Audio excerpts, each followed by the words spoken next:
So far in our content strategy, we have dedicated ourselves to 3 areas: the definition of the addressee through developing personas, the definition of content through approaches to developing the content topics and thematic contexts, and the definition of the conversion process with the development of the customer journey. These strategic considerations must be brought together in a content map. This serves to visualize our actions and the condensed results of our strategic considerations. Furthermore, the content map is the raw material for the briefing that goes to the editor, whose role is to produce the content. If we make a mistake at this stage, the costs are higher than they would be during analysis or strategic development. The reason for this is simple. If we wrongly interpret the results of our strategic considerations in the content map, we will only notice these 40 assumptions after producing content over a long period and seeing that it doesn't achieve our desired goals. Defining a content map is therefore a task for a group, where various perspectives are under discussion, rather than an individual. A content map needs to be a group decision. A content map should incorporate various points of view. The more comprehensively and clearly we can define the content and its use in the conversion process, the better. We shouldn't plan too far in advance and anticipate possible outcomes. We should test and optimize instead. We could encounter the following elements in the content mapping process. The persona. Once again, the persona helps us to visualize the target group. The mapping process is mostly carried out using a descriptive name such as Marketing Mary or Sales Sam.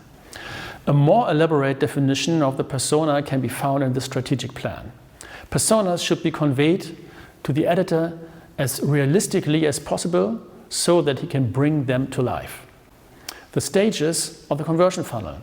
The content itself, as well as its format, is influenced by the stage in the conversion funnel where the addressee is found. Formats such as white papers, which require a greater investment from future customers, are less well suited for the first phase of the conversion funnel than they would be in the middle. Therefore, we defined the intended use by way of these categories.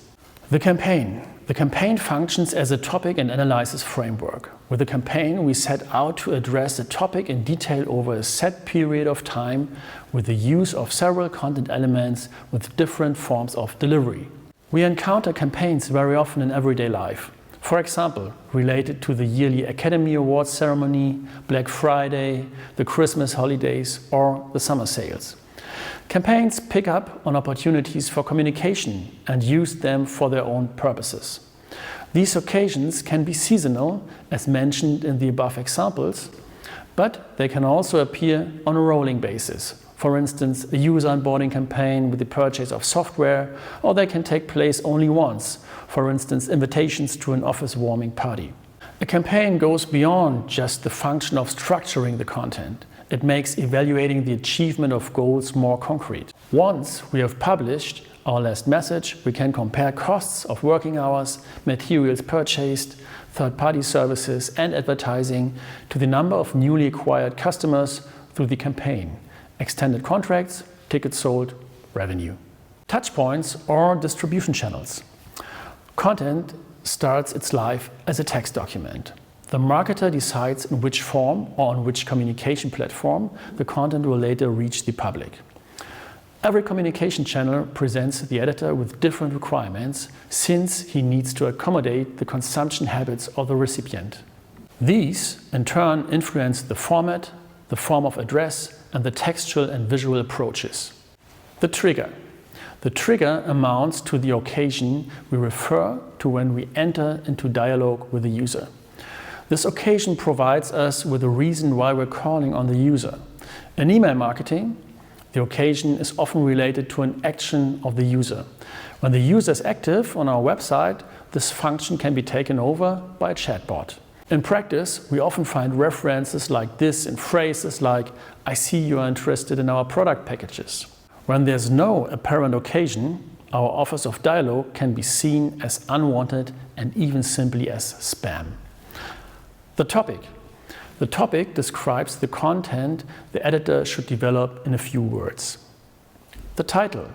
The title is a concrete headline of the content, as indicated to search engines in advertising or as listed in tables of contents. The title tries in the smallest possible space to win the attention of the user. Despite its editorial nature, it is therefore always a medium for advertising. The description. Much like the headline, the description has a high priority when it comes to user acquisition. The description has the character of an advertisement, but here there is much more space for communication about product benefits. The format. The choice of format has a large influence on the continual conversion of the user. The format of a content element triggers the specific and immediate sense of need in the user. If we compare a so-called how-to post with a breaking news post, it's obvious that to achieve conversion, the advisory nature of the how-to post needs the attention of the user as a prerequisite, while the breaking news post takes care of the user's attention on its own.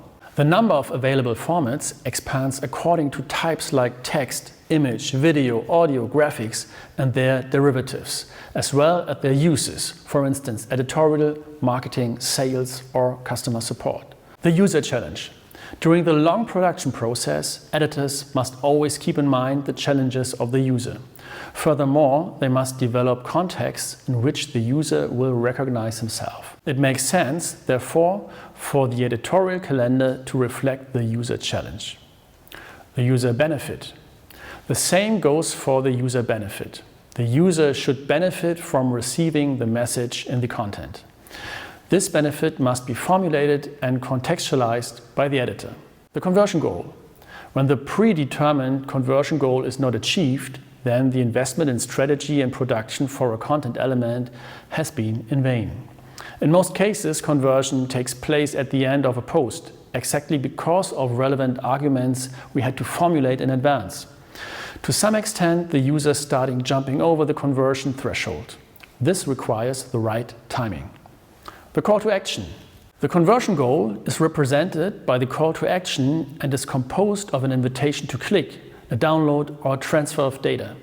The call to action can be a simple line of text with a hyperlink or also a graphic banner that once again briefly summarizes the offer of benefits in the content element and makes an appeal for conversion. The outline. In the outline, the marketer uses key points to establish the argumentation. In other words, the communication of benefits in the content element for production by the editor. This is, to a certain extent, a mini customer journey through the content. The editor is given sufficient freedom to create the content element, and there is no danger of bypassing the conversion goal. The longer the content element, the more important the outline. A short article, such as a social media post, for example, doesn't require anything like this. The seeding. Content must be marketed in order to win over the user. The content is sown to some extent. Owned, earned, and paid media. Channels are available to us as channels for acquiring users. The content calendar maps out the elements mentioned above in an overview for use in production. We can design the content calendar according to our needs. Not all the elements mentioned above have to be included. A content calendar for blog production could also have information about search terms, search volume, competition, and future URI.